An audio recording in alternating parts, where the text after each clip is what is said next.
ఈరోజు నిన్నెవరైనా అణిచివేసే ప్రయత్నం చేస్తున్నారా? ఉద్యోగంలోంచి ఓడగొట్టే ప్రయత్నం చేస్తున్నారా?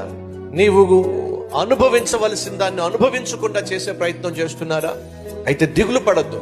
క్రైస్తవుడు ఫుట్బాల్ లాంటి వాడు. ఎలాంటి వాడు చెప్పండి? ఫుట్బాల్ లాంటి వాడు. ఫుట్బాల్ తీసుకొని నేలకేసి కొట్టండి, ఎంత గట్టిగా కొడితే ఆ ఫుట్బాల్ అంత చెప్పండి ఎత్తుగా ఎగిరింది. క్రైస్తవుడు, క్రీస్తును కలిగిన క్రైస్తవుడిని ఒకవేళ అణిచివేసే ప్రయత్నం చేస్తే దేవుడు ఏం చేస్తాడో తెలుసా?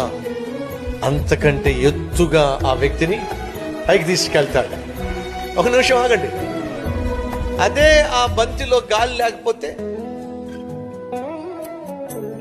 అదే ఆ బంతిలో గాలి లేదనుకోండి, నేలకేసి కొడితే ఏమది కిక్కురు మనకుండా అక్కడే ఉంటది.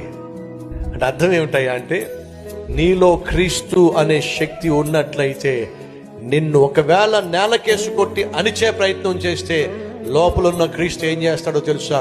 అణిచివేసే ప్రయత్నం చేసిన వ్యక్తి కంటే నిన్ను ఎత్తైన స్థలమునకు దేవుడు తీసుకెళ్తాడు. ఈ వాస్తవాన్ని మర్చిపోకండి. కానీ క్రీస్తు నీలో చెప్పండి ఉండాలి. ఈరోజైనా ప్రభు పాదాలు పట్టుకొని నీ జీవితాన్ని దిద్దుకొని ఇది మొదలుకొని నీ కుటుంబానికి దీపముగా నువ్వు జీవిస్తావా?